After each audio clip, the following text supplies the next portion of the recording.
I've always loved the Tri-5, especially the 55 Chevys, and especially the 55 Nomad.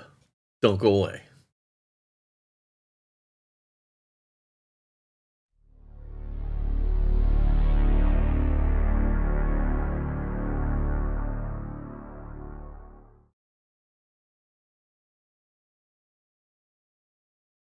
Hello, everybody, and welcome to Fat Guy Productions. I am Paul, coming to you as always from beautiful Las Vegas, Nevada. And indeed, I've always loved the 55 Chevy, and especially the 55 Chevy Nomad.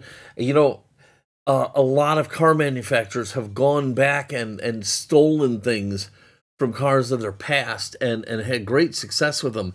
Imagine, picture this if you will, any of the Tri-5s. Chevy goes back and gets one, lowers it a little bit, chops it a little bit, convertible, a Corvette engine under the hood. Oh my gosh. Talk about a home run. This thing would be amazing. Hey, it's time. So let's get to work. I find it hard to believe that this is the first Nomad I've done. I love the Nomad. I've always loved the Nomad. I would love to have a Nomad. So, you know, it just seems unusual that I have never restored one or done a custom to one or anything like that, but today's the day.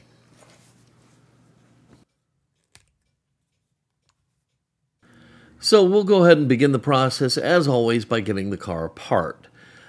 That begins with a couple drops of oil on the posts. In this case, we've got one at the back. And we're going to use the Vix Bit so it fits down and around the top of the post and helps hold the drill bit centered and makes it really easy to drill these cars apart. The oil is just there to help the drill bit do its cutting. And you would not believe what a difference a little bit of oil can make in this. So I highly recommend getting one of these little oiler pens and keeping it around when you're drilling the car apart or drilling out the post so it'll take a screw. It really makes a difference. I honestly was super surprised by that. I didn't think it would be that big a deal, but it is. Okay, we see the wheels are held on by a suspension board. Not my favorite. Not a fan. I got a little bit of a vampire egg activity in here. Just kind of plucked that out. We've got the interior and the glass, and fortunately the glass is in solid shape, so I can work with that. And now that we've got everything into its component pieces, we can go ahead and get the posts ready. So I take the posts and I get them all cleaned up. I use the Vix Bits for that. And then again with the oil, and I can drill into the center of the post so that we can tap it out for a screw. And once again, I'm not meaning to harp on the oil thing, but if you're not doing that, you're really making the chore of taking the car apart and getting the posts ready a lot harder than it needs to be, okay? You really can get very, very far, very, very easily if you just use a little drop of oil. So we have the post drilled out. Again, a little more oil inside the drilled out portion, and I'll use my tap handle that I got from Brightvision. And you look at that. That's why I love it, because it's so light that it just holds in place. But anyhow, I'll use that and I'll tap out the post so it'll take a screw. That way we can put the car back together later. So I used to have a bad habit that I would always forget this part until after the paint job. And now I've kind of rectified that. And you might ask, well, why is it important? Well, first of all, we're keeping how much we have to monkey with the build down to a minimum once the paint is done. And second of all, this is going to identify any problems. Maybe the screw won't go in, or it won't go in far enough, or whatever the case may be. We're gonna find out if we have any issues early so we can fix them before we get paint on this car. Because the last thing you want to do is mess up your fresh new paint job. So you want to get all this stuff done now. All right, I'm happy with everything. So into the stripper the car will go. And again, no warm liquid goo, just this junk.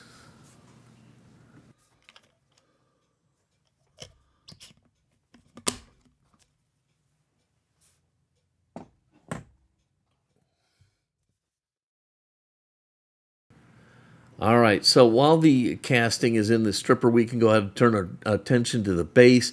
It's got just a light tarnish on it. So what we're going to do is we're going to just drop it into my little Tupperware, and we're going to hit it up with the Flitz Calcium Rust and Lime, and just a few squirts, and then throw the cover on so we don't breathe this stuff in because it's not fun to inhale. And like the craftsman would say, don't forget your dust mask. So, you know, that's a perfect place to be wearing a mask there because that stuff is not fun to inhale. Anyhow, after a few minutes, we could take that over to the sink, wash it off, and while we were there, we cleaned up the interior, brought those parts back, and we can go ahead and move on. The base looks really, really good. I think all it needs now is a little bit of work with the brass bristle brush, and we'll be in business. So after I got the body of the Nomad out of the stripper, we took it, we washed it, dried it, and we hit it with the brass bristle brush, and it looked really, really nice. So I was able to move right over to the Spectraflame paint. And I don't know why, but I just have always associated like a nice brown with the Nomad. It's just something that I see in my head. And so that is what I'm going to do here. We're going to paint this a Spectraflame brown. No need to do anything other than the brass bristle brush because the body was in pretty solid shape. And with the Spectraflame paint, I've got the hardener mixed in with it. We're going to apply it like we always do with the tack coats, medium coats, and then the wet coats to get a beautiful, beautiful glossy finish. So on this casting, I wanted to do, I guess, what would be a bit of a resto mod, in that I wanted to add a few extra little snazzy details, and I thought I would like to put chrome on the molding on the sides of the vehicle. I'll tell you, I wasn't sure how this would work out, but I wanted to give it a try, and I'm using bare metal foil. It's something that you would use for larger projects like model cars, 1/25th scale model cars. This is one of the big products out there. So I thought, let's see if this will work. And basically, it's a really, really thin adhesive foil, and you just put it over the spot, rub it down real good, burnish it in, then just score around the shape wherever you're doing your business here, and peel away the excess, and lo and behold, you've got chrome trim on whatever it is that you're doing. It didn't work so well here. It really didn't. It's just too small, and trying to get a nice straight score for the extra to peel away and everything, it just it didn't work. Okay, but I was not to be defeated here. I had a plan B. We were going to give that a shot. Okay, so it's going to be decision time. I don't know. I don't know if I'm going to leave it, take it off, maybe mask it and spray it with some blunt towel. I don't know what I'm going to do. You know what I'm going to do? I'm going to take it and show it to my wife. See what she thinks. This side's not bad. This side's worse, but it's part of the casting. The line is sloppy. It's better here.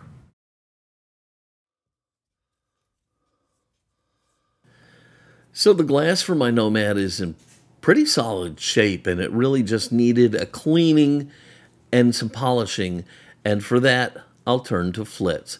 This Flitz is amazing. You can use it on the metals, you can use it on the plastics, the glass, whatever. I love this stuff.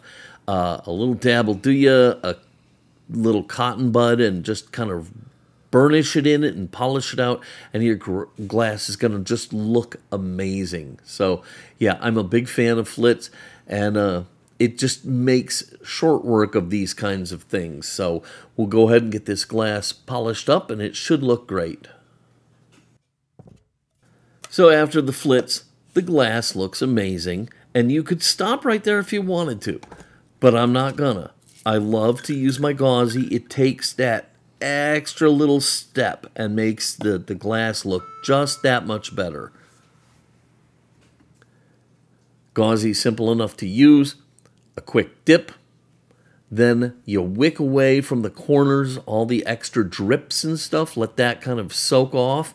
And then you put it somewhere in a dust-free environment where it can dry.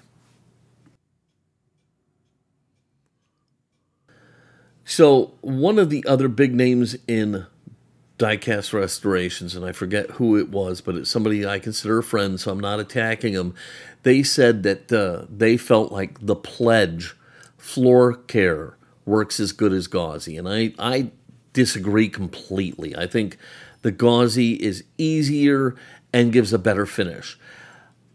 I do use Pledge, but I would use that for something bigger where I could not dip it in a little jar of gauzy. But other than that, I will always turn to gauzy first. I think it is head and shoulders above Pledge. And, you know, that's just my personal opinion. I wanted to share it. So anyhow, we're taking off the cap-style wheels. Again, just a little razor knife. You put it between the cap and the backing and kind of just work it in there and pop off the cap, and then you'll be able to pop new ones on.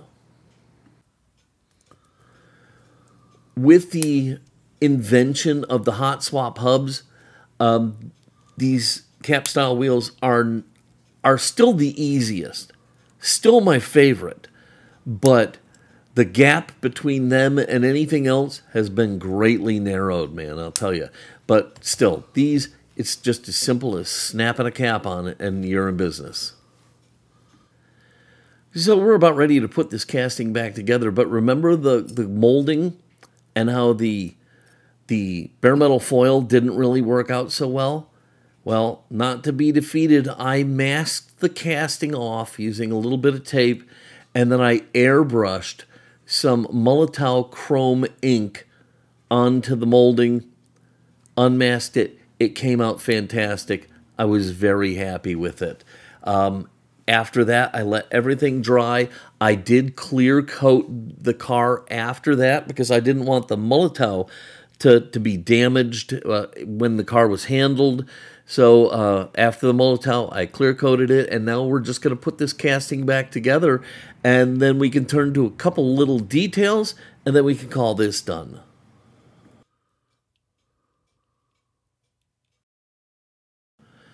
So the insert of the grill needs to be painted flat black. I used Molotow for the tail lights and for the bezels that go around the headlights. I painted all that with Molotow chrome, and this thing is looking really awesome. And as much as I love Nomads, this is going to be a prize piece of my collection. Let's take a look and see what we did.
Well, there it is, my 55 Chevy Nomad station wagon. I can't believe it took me this long to do one of these. I think it came out really great. I'm very happy with the chrome molding on here using the Molotow. It worked out great. We tried something a little bit different and it worked. I love it. Hope you love it. If you did, give this video a giant thumbs up, click subscribe, and don't forget to click the notification bell so you never miss one of my videos. As always, if you have any questions or comments, leave them down below. I'd love to hear your thoughts on the 55 Chevy, the Nomads, this casting, anything you want to talk about. I'd love to talk with you. All right, that's going to do it for today. I hope the rest of your day is stupendously, unbelievably, unfathomably wonderful. Until next time, this is Paul from Fat Guy Productions saying, be good.